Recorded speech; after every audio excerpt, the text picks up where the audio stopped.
Hello, this is a video lesson about two-way tables. This is part of our Statistics Unit 3. Unit 3 in our class is all about looking at situations where we have two variables. So far we've looked a lot at scatter plots because scatter plots are a graph that can represent two variables that are quantitative. However, sometimes variables aren't quantitative. Sometimes they're categorical. And in those situations, we would need to use something else because we aren't going to be able to make a scatter plot of categories. And one way of handling categorical data then is to make what is called a two-way table. So the other day in our class, I asked you to tell me if you had a dog or a cat or both or neither one. And so this is an example of what I mean by a two-way table. It's called two ways because one of the ways or one of the directions shows one of the variables. In this case, the variable is do you have a dog or not. Those are categories, not counts per se. And then here, the other variable or the second variable is whether or not you have a cat. So it's called a two-way table because it's displaying the relationship between two variables. And these particular two variables yield four different categories: having both, having neither, or having just a dog or just a cat in this case. Okay, so those are the four different outcomes. Now, in our survey in class, we got this result. With my classes added together, we found out that there were 7 people in this group, 3 people in this group, 18 people in this group, and 4 people in this group. Okay, so those are our results. If you read the headings on the table, you can understand what each of those 4 groups is. Okay, now based on this table, we should be able to answer these questions. How many people do not have a dog or a cat? Do not have a dog or a cat. So which cell is that? You're right, it has 4 people. 4 people do not have a dog or a cat, and that's read right off the table right here. Okay? How many people have 1 or more dogs? So basically, the 1 or more just means like if you said you have a dog, it didn't matter if you had a dog or 2 dogs or 3 dogs, that was just the group have a dog at home. So how many people are dog owners, have a dog at home? Well, you might be tempted to say 7, and you might be tempted to say 18. But notice that this question just asks about dogs. It doesn't ask about the cats in your family. It has nothing to do with that. So you actually need to total up this column because this is the column that's about dogs. So that total is 25, and that is what we will call a column total. We added up the column. How many people have 1 or more cats? This is similar to question 2, except now it's about cats. And because it's about cats, it's not actually a column total. It's the total for this row here, which is 10. And I know you're going to be amazed to hear this, but that's called a row total because we added across the row. And then it says how many people have at least 1 pet? Well, the pets we're talking about are just dogs and cats. So this does not take into account if you own a rabbit or a horse or anything like that. But just by looking at dogs and cats and who does not own a dog or a cat, well, we might want to do some more subtotaling. So the people who don't have dogs, that totals up to 7. That's that column total. The people who do not have a cat would be 22. So this would suggest that we had 32 students present the day that I did this survey in class. And of those 32 people, we already looked at these 4. What were those 4 folks again? Right, the people who don't have a dog or a cat. So if there are 32 people total and 4 of them don't own a dog or a cat, that means that 28 people do own a dog or a cat. Okay? So that would be one way to handle it. We also could have added together these 3 numbers. Okay? That's the same exact consequence. Now, that hopefully shows you kind of your way around a two-way table. The importance of the two-way table in probability or statistics class is actually to determine probabilities, okay, and be able to look at that. So in your notes page, you'll see that I've defined 3 different kinds of probabilities. These are vocab words that you should make yourself very well acquainted with, because I can see myself asking you some questions like that on an assessment, just naming them. But the point in naming them is not just to be able to know the vocabulary, but I think if you can identify the kind of problem you're doing, it makes it a little easier to actually do the correct calculation. So, for example, the first term here is what is called a joint probability. And a joint probability question is always going to use the word and. And that kind of probability, a joint probability, is found by taking a cell count. Now, a cell in a two-way table is just one of the boxes. So take one of the cells or one of the boxes, and you divide by the grand total.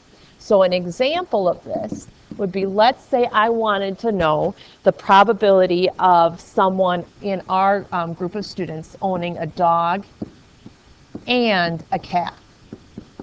Now, in reading that, I can see that it's a joint probability question because it uses this word and.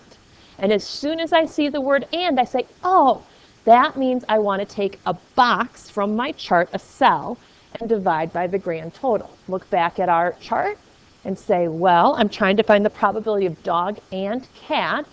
So which number is that? Well, has a dog, has a cat, is this number right here. So I must be taking this 7, and it's 7 out of what? Out of the grand total. Which number up here is the grand total? This one.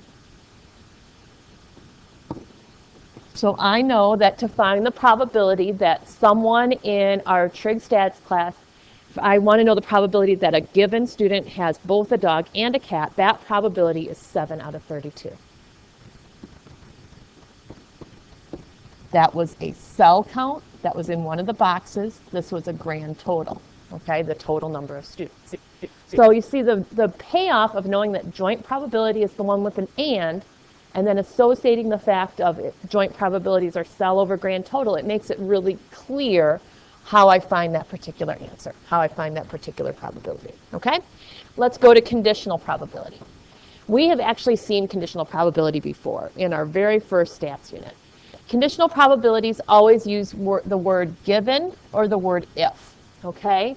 So, and the way that you find a conditional probability in a two-way table is to take a cell count. So again, that's something that's in one of the boxes.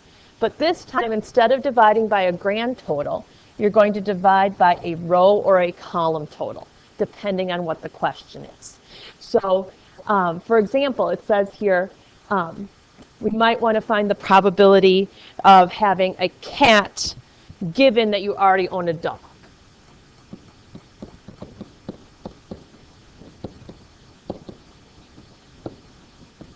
Okay, what those words mean are we're going to take, instead of all the students taking trig stats, we're going to take just the people who own dogs.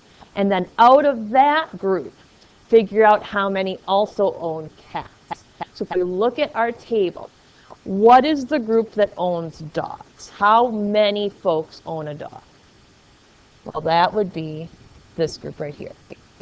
Now, out of those 25, look back at the question. Out of those 25, we want to know how many of them own a cat. Just out of those 25, though. So out of these 25 people, how many of them own a cat? 7. So our conditional probability here is 7 out of 25. Out of the 25 dog owners. Sorry, my board is really misaligned. I'm trying to write a 25 here. Oi, give me a second. I'm going to pause the video. Okay, sorry about that. It was really weird. Okay, so out of the 25 folks who own dogs, 7 of them own cats. And so the probability that a random student would own a cat if we already knew that they were dog owners would be 7 out of 25. Okay, the last one, marginal probabilities.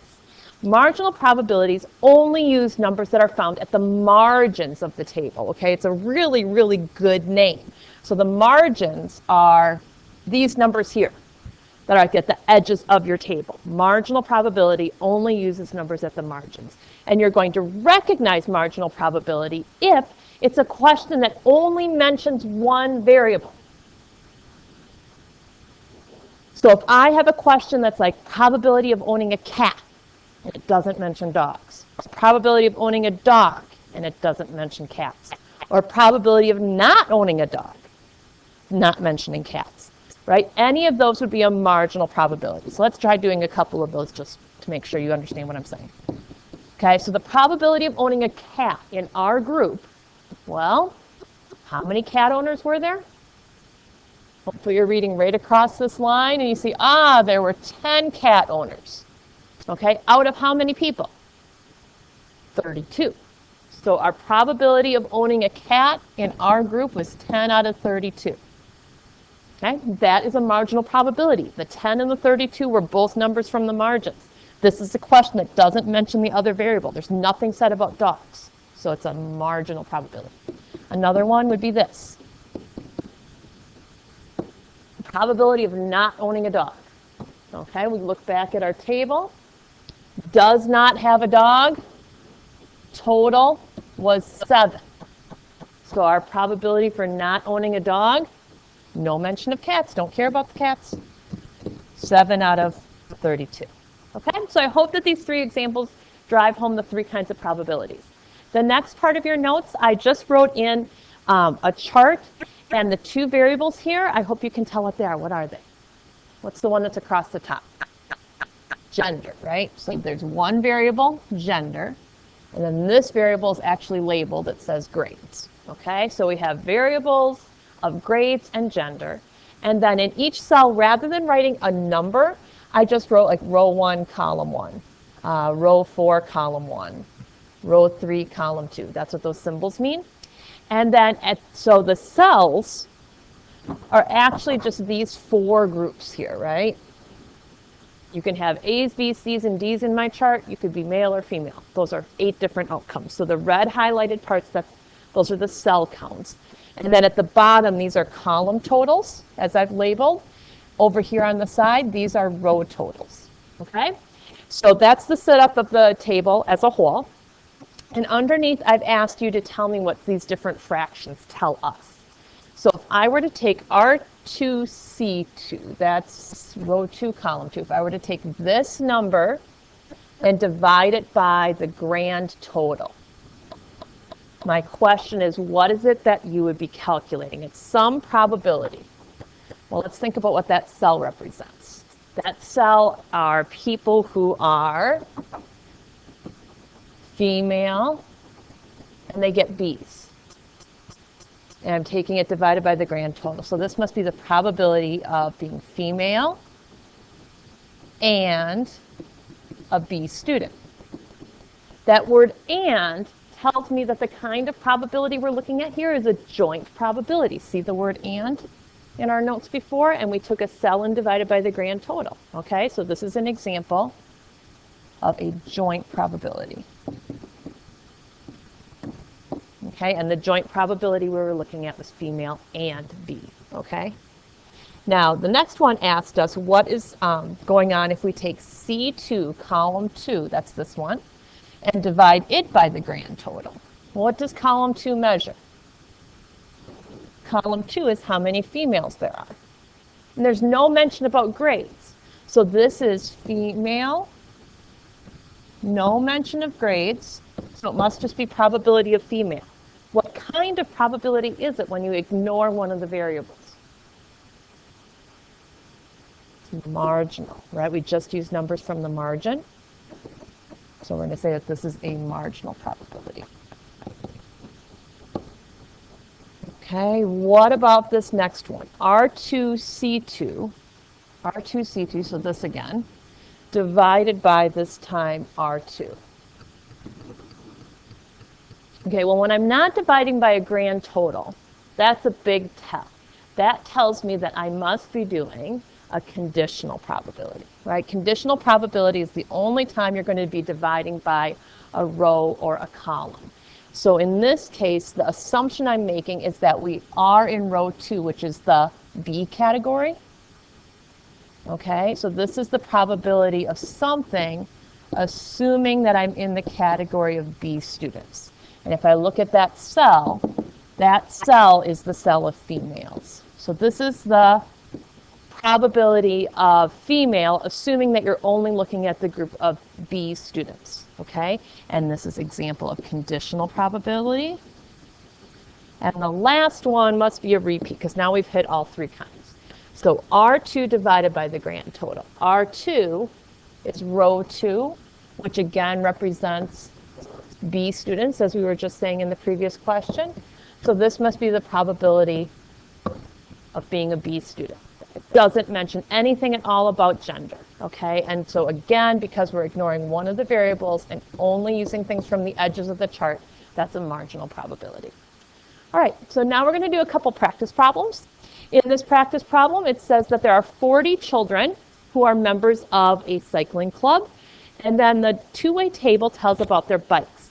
The bikes, the two variables mentioned are the type of bike and the speed of the bike. It is very important that you notice it said that there are 40 children, and so that tells me, if I were to extend this for margins, my grand total is going to be 40, okay? So I'd like you to pause the video, figure out what that missing cell is, figure out those marginal totals, and then we'll figure out the questions together, okay? Take a minute and figure it out. Okay, I'm up to here in my work, and I know the grand total is 40. If I do a little figuring out here, I know that these four numbers have to add up to 40, just like these numbers over here added up to 40. So I can make a few deductions. For example, I know that this row has to be 14 in order to make those numbers add up to 40. And if that's 14, this row has to be 14 in total, which means that the missing number there is a 6. Okay, so that was what they asked us to do for 1. For 2, it says, how many children have mountain bikes? Well, that's 11. And for number 3, given that a child has a racing bike, notice this word given, okay? So this is a conditional probability type situation. Given or assuming that a child has a racing bike. Okay, so we're looking within this column. Given that a child has a racing bike, what is the probability that it's also a 12-speed? Well, the 12-speed racing bikes, there's 6 of them. Out of how many? 8. Okay, so 6 out of 8 are 75%, and it was a conditional probability. We're only looking within the group of racing bikes. Okay, the next one says, what is the probability that a randomly selected child in this group has a BMX bike? The BMX bikes are right here. Notice that the question didn't ask anything about speed, so this is just a marginal probability question. We are going to take that 15 and put it out of the grand total. The next one, what is the probability that a randomly selected child in this group has a 12-speed bike? Notice that it mentions speed here, but it doesn't mention type. So again, this is a marginal probability question. We'll look at the 12-speed bikes. The total number of 12-speed bikes is 14. We don't care about anything other than the speed in this question. What was it again? 14.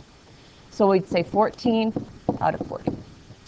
And number 6, what is the probability that a randomly selected child in this group has a bike that is a 15-speed and a mountain bike? The word and should tell us it's a joint probability question. And if you look back, you'll remember that cell divided by grand total is how we do a joint probability question. So 15-speed and mountain bike. 15-speed mountain bike. That's this one. So we have 2 then out of 40 as our answer. Now, with any of these fractions, you're welcome to reduce them or to put them in decimal form. It doesn't matter to me as long as you have the correct numerical value. Now, there are 2 more questions. Tomorrow at the start of class, I am going to verify that you have these done and done correctly. For each one, you need to make your own two-way table. I'll get you started, okay? So number 7 says, in a car showroom, there are 8 blue cars, 1 is a hatchback. 6 of the 20 cars in the showroom are hatchbacks. How many cars are not hatchbacks and are not blue? So maybe a tricky thing here is to figure out which variables you have. So you have to kind of read carefully and decide what's mentioned here. And I think one of the things that's mentioned is blue versus not blue. So that seems to be a grouping. And then the other thing that's mentioned is having a hatchback car. That was kind of a common kind of car in my day, hatchback cars, okay? And then things that are not hatchback. Okay, so that might be our starting point. It does mention that there are 8 blue cars total. 8 blue cars total. So I think what I'd like to do, I need to draw another line over here. 8 blue cars total, and it says one of them is a hatchback, and 6 of the 20 cars in the showroom, so I think this is 20 down here, 6 of the 20 cars are hatchbacks, and I think that's actually enough for you to get there. Okay, so there's a start on number 7. You'll have to fill in the rest of the table and then answer this question. Okay, for number 8, let's try this guy. Get a little start here. Okay, in this problem, let's figure out what the variables are. It says there are 32 students, so I think that's going to be our grand total. And there are girls, and they play hockey, and there's boys. Okay, I think I see what the variables are. So I think there are boys and girls. And there is hockey and not playing hockey. Okay, I think that's the setup. There are 8 girls who played hockey. That would be here. And 5 boys who did not play hockey. We want to know how many boys played hockey if there were a total of 15 girls in the class. Okay, so 15 is our total for girls. You guys need to figure out the rest of the table and then answer this question. So at the start of class tomorrow, be sure to have this out, and I will be giving you some credit for finishing these out and doing your best. Thank you for listening to the video and taking notes. I'll see you in class.